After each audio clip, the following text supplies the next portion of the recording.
Hola y bienvenidos a este video. Hoy vamos a sumergirnos en algunas de las ideas más poderosas de Earl Nightingale, un autor y orador que ha transformado millones de vidas con su sabiduría sobre el éxito, la mente y cómo convertir nuestros pensamientos en realidad.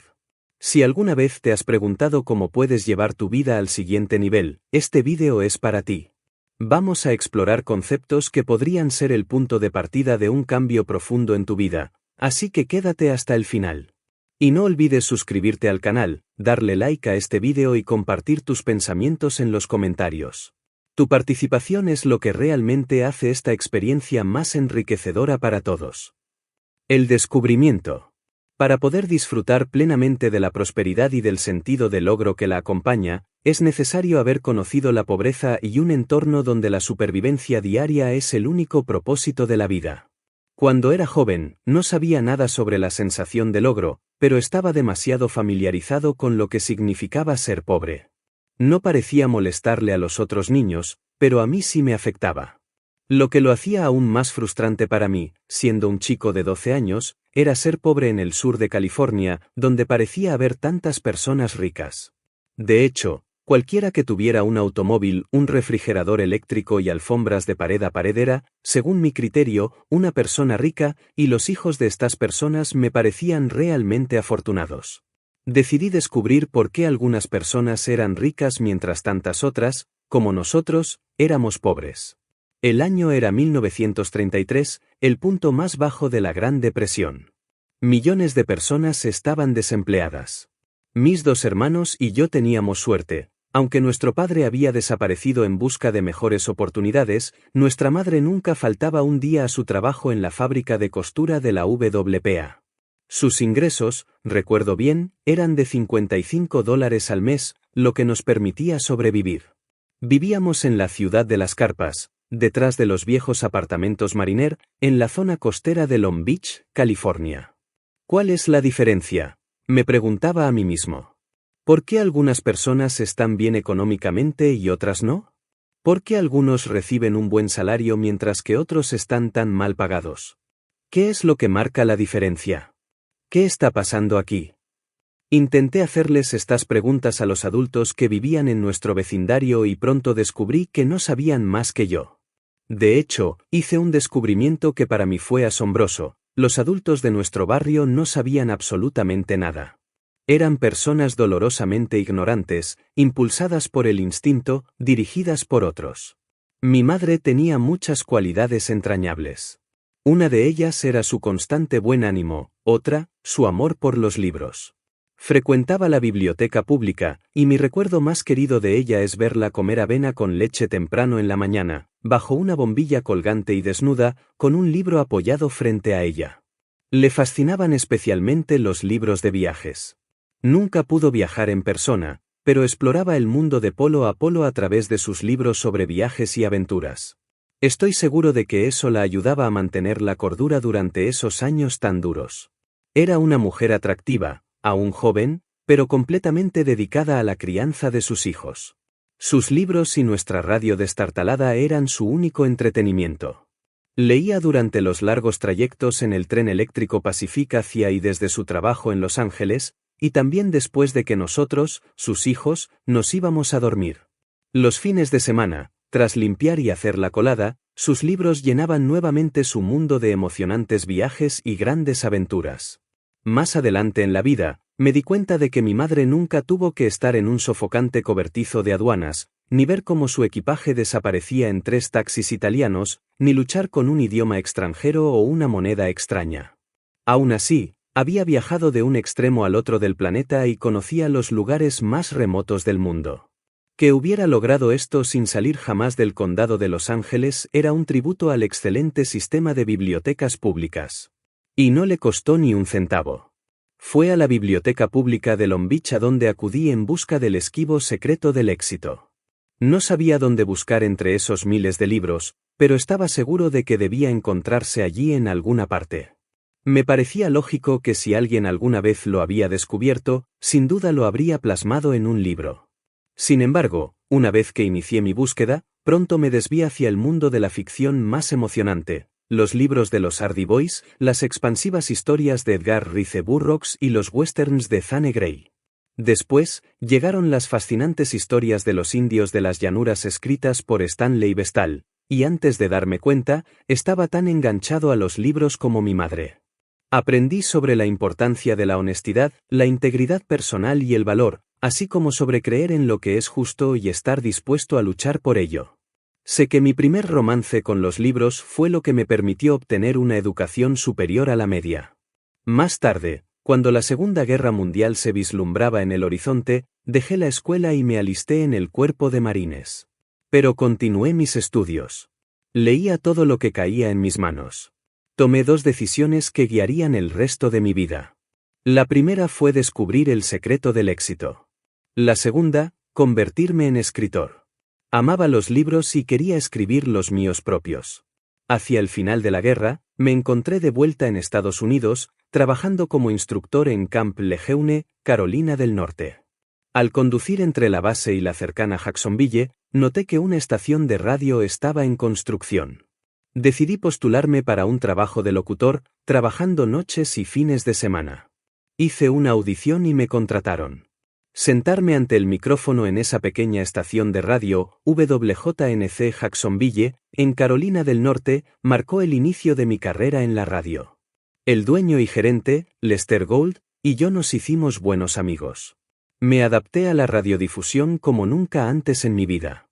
Estaba en mi elemento y, más de 40 años después, sigo en ello. Pero mi deseo de escribir no disminuyó, y poco a poco comencé a planificar el día en que escribiría mis propios programas. Mientras tanto, aprendí el negocio haciendo comerciales, noticias y cortes de estación. Era un ingreso extra y resultaría ser una experiencia valiosa una vez que me licencié del Cuerpo de Marines. Mi lectura y búsqueda del secreto del éxito continuaron sin cesar. Estudié las grandes religiones del mundo y me sentí especialmente fascinado por la filosofía y la psicología. Pero no fue hasta un fin de semana, cuando tenía 29 años y trabajaba para CBS en Chicago, que llegó la iluminación. Mientras leía, de repente me di cuenta de que había estado leyendo la misma verdad una y otra vez durante muchos años. La había leído en el Nuevo Testamento, en los dichos de Buda, en los escritos de Lao Tse, en las obras de Emerson. Y de repente, allí estaban, las palabras, en el orden correcto, esas que había estado buscando durante 17 años. La asombrosa verdad de que nos convertimos en lo que pensamos. Fue como si de repente me sumergiera en una luz brillante. Por supuesto. Recuerdo sentarme derecho ante el pensamiento de lo simple que era. Eso era de lo que hablaba Ortega cuando nos recordaba que somos las únicas criaturas en la Tierra que nacen en un estado natural de desorientación con respecto a nuestro mundo. Tenía que ser porque somos las únicas criaturas con el poder divino de crear nuestro propio mundo. Y lo hacemos. Creamos nuestro mundo a lo largo de todos los años de nuestra vida. Nos convertimos en aquello en lo que pensamos la mayor parte del tiempo. Y si no pensamos en nada, como parecía haber sido el principal problema de las personas en mi viejo vecindario de Long Beach, no nos convertimos en nada. Ahí estaba, en solo 6 palabras. Hay más de 600.000 palabras en el idioma inglés, pero esas 6 eran las que había estado buscando, en ese orden particular, desde que tenía 12 años. Me tomó 17 años ver lo obvio. ¿Cómo podríamos convertirnos en algo más? Nuestras mentes son los mecanismos de dirección de nuestras vidas. Y cada uno de nosotros, si piensa lo suficiente, piensa de manera diferente. Ahí, al fin, estaba el secreto del éxito o del fracaso, o algo intermedio. Cada uno de nosotros está condenado a convertirse en aquello en lo que piensa. Nuestros cerebros son lo que nos hace humanos. Como los usemos decide nuestro destino. Como dice un personaje en la obra de Archibald MacLeish, el secreto de la libertad lo único de un hombre que es verdaderamente hombre es su pensador. Todo lo demás lo puedes encontrar en un cerdo o un caballo. Muchos años después, en el hospital de la Universidad de Stanford, recordé esa frase de nuevo cuando un equipo de cirujanos reemplazó hábilmente mi cansada válvula aórtica con una de un cerdo, una válvula porcina. Me encanta saber que mis partes son intercambiables con las de nuestros amigos del corral. Excepto por una, mi pensador. Y eso es lo que me hace especial. Eso es lo que te hace especial. Nuestras mentes son el compás giroscópico de nuestras vidas. Una vez que se fija, ese es el rumbo que seguiremos hasta que se reajuste. Me sorprendía no haber visto la respuesta antes, pero estaba encantado de tener finalmente la clave en mis manos. Había encontrado el secreto, aunque el hecho de que fuera un secreto para tantos resultaba bastante extraño. Ahora, para ganarme la vida escribiendo mis propios programas de radio, solo tenía que renunciar a un muy buen trabajo en CBS y lanzarme por mi cuenta. Hice ambas cosas en marzo de 1950, y desde entonces he seguido una curva ascendente ininterrumpida. Esas 6 simples palabras, en ese orden, revolucionaron mi vida. Las había encontrado, claramente expuestas, tal como había esperado con desesperación a los 12 años, no en algún antiguo tomo polvoriento, sino en un libro publicado en 1937 titulado Piense y hágase rico, de un hombre llamado Napoleón Hill. Más tarde, a través de mi amistad con W. Clement Stone, un magnate de los seguros en Chicago, conocí a Napoleón Hill. Nunca olvidaré nuestro encuentro. Ocurrió en el antiguo Ewater Beach Hotel, en el extremo norte de Chicago. Recuerdo ver a un anciano muy delgado y sonriente bajando una escalera de mármol curvada. Cuando se acercó a mí, extendió su mano y simplemente dijo, «Soy Napoleón». Recuerdo haber luchado contra el impulso de responder con algo como, «¿Cómo está? Yo soy Alejandro Magno». Pero este era el hombre que había logrado extraer, de las principales filosofías y religiones del mundo, así como de las historias de vida de docenas de las personas más exitosas de Estados Unidos, esas 6 palabras que explicaban mejor que ninguna otra por qué las personas viven las vidas que viven. El crecimiento, el progreso y la vida abundante son el camino de la naturaleza. Es inherente en cada uno de nosotros desear más vida y más de lo que la vida tiene para ofrecer. No está mal. Es perfectamente natural y como debería ser. Los triunfadores del mundo son aquellos hombres y mujeres que lo planifican de esa manera, son personas con una visión del futuro que es lo suficientemente importante para ellos como para estar dispuestos a hacer lo necesario para llegar a la realización de esa visión. Como escribió Theodosius Dobzhansky en La evolución del hombre. A través de sus imágenes del futuro llegamos a conocer al hombre, quién es y cómo desea ser, cuáles son sus pensamientos, qué es lo que más valora, qué cree que vale la pena luchar y si cree que es alcanzable. Ciertos tipos de hombres sostienen ciertos tipos de visión, según su temperamento y espíritu. Dime cuál es tu visión del futuro, y te diré quién eres. Quizás ahora sea un buen momento para hacer la pregunta, ¿cuál es tu visión de tu futuro?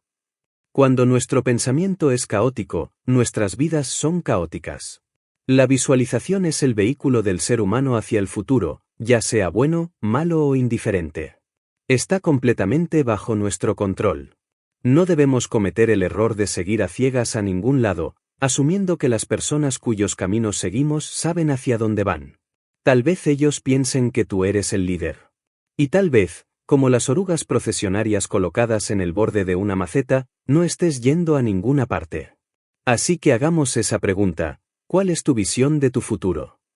Nos convertimos en lo que pensamos. Si sabes lo que quieres ser, lo serás. La visualización es una fuerza de poder incalculable. Como nos recuerda el poeta de Calcuta, Rabindranath Tagore. La fe es el pájaro que siente la luz y canta. Cuando el amanecer aún está oscuro. Crecemos según nuestras expectativas. Es una lástima que tan pocos logren reunir expectativas que estén en sintonía con su verdadero potencial. Un ejecutivo de negocios sale de su casa para dirigirse a la oficina. Es principios del verano, una mañana hermosa. Conduce su costoso auto de último modelo, brillante por los frecuentes lavados, sale del garaje y recorre el camino hacia la calle sombreada, girando en dirección a la ciudad.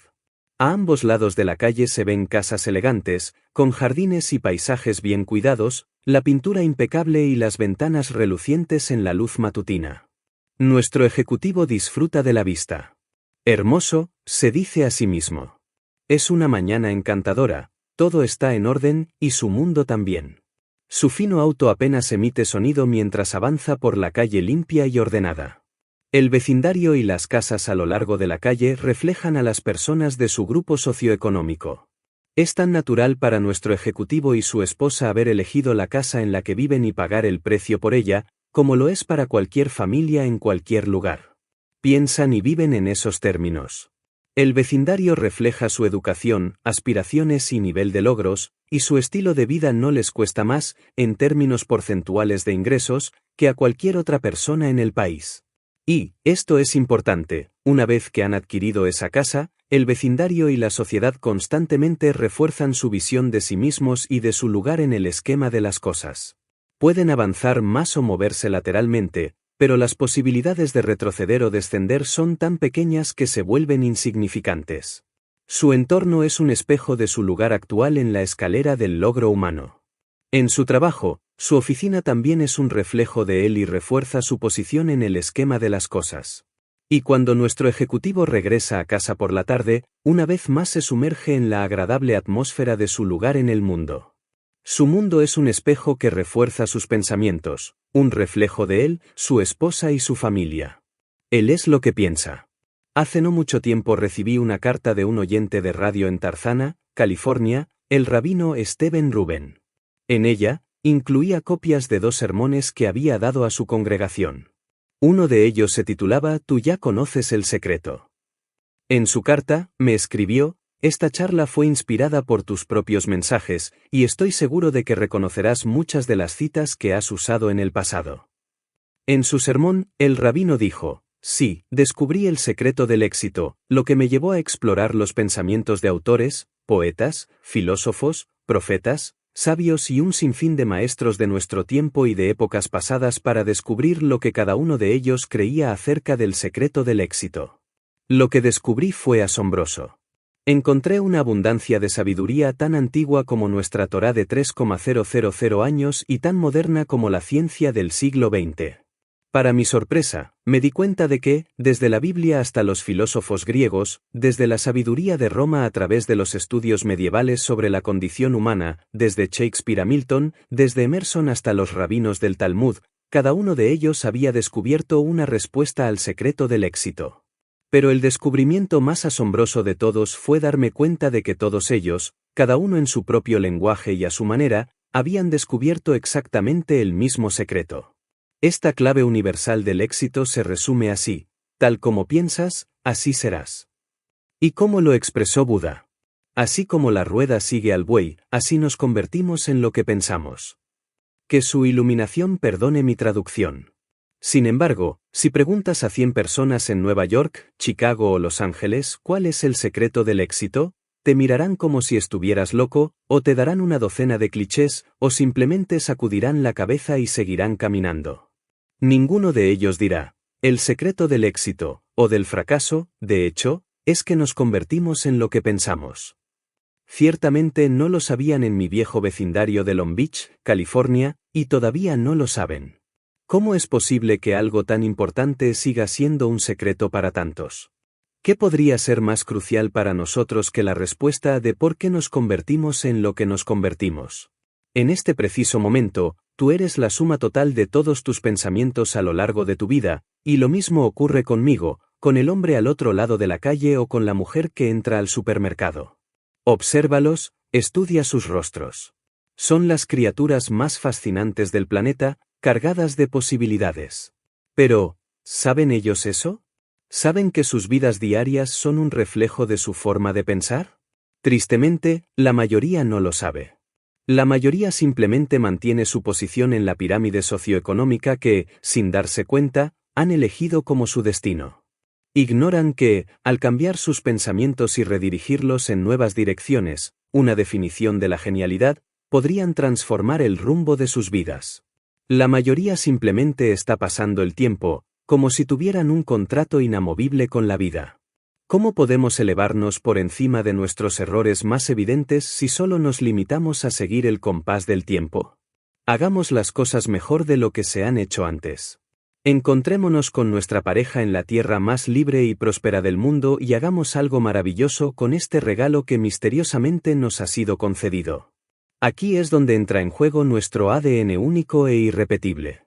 Cada uno de nosotros es una obra original, nos guste o no.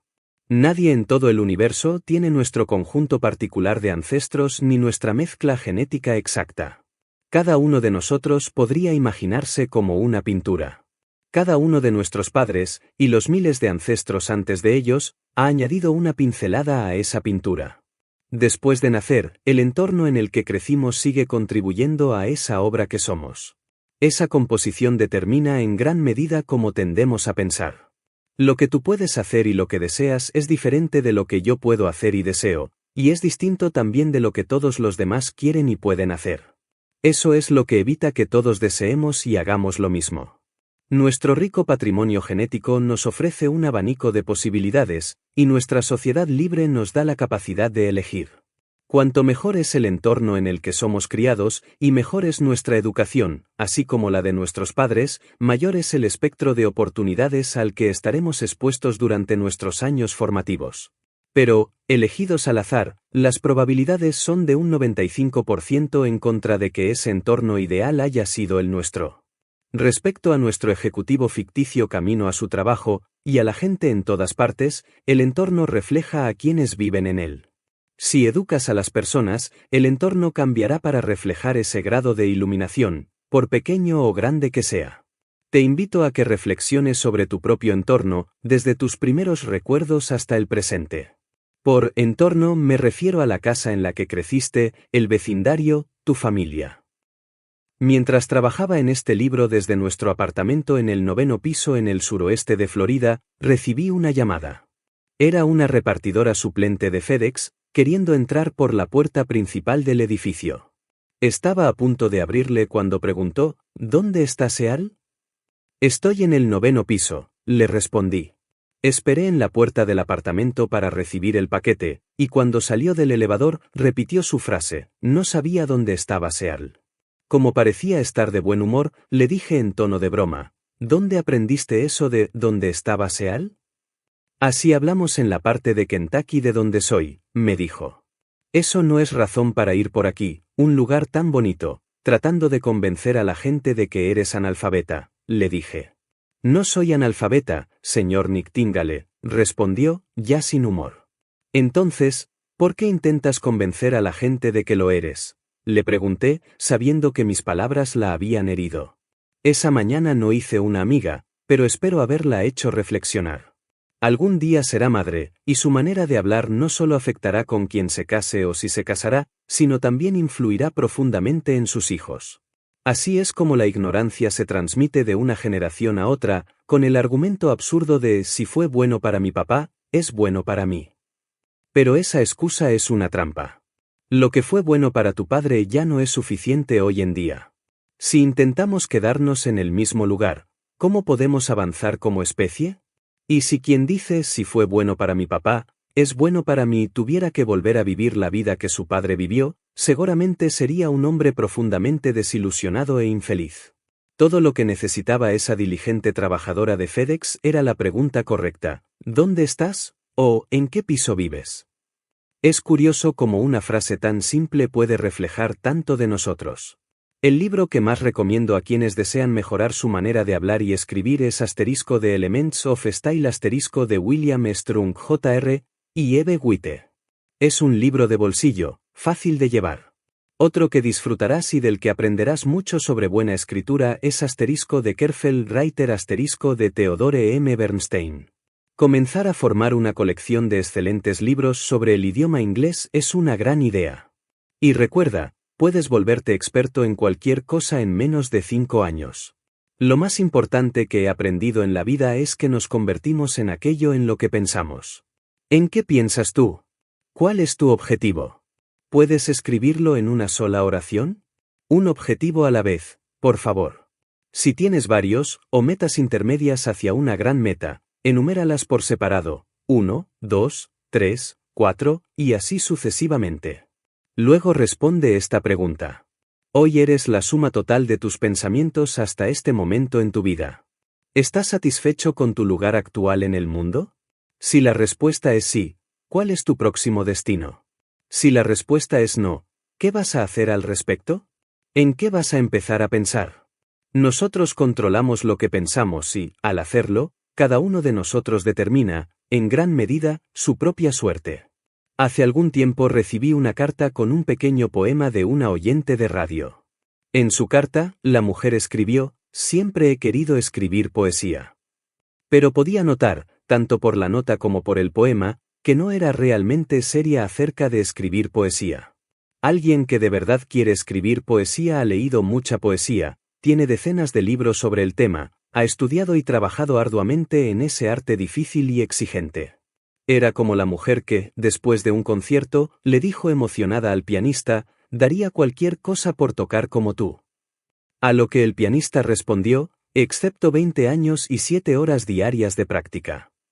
Nuestro mundo nos muestra la verdad sobre nosotros mismos.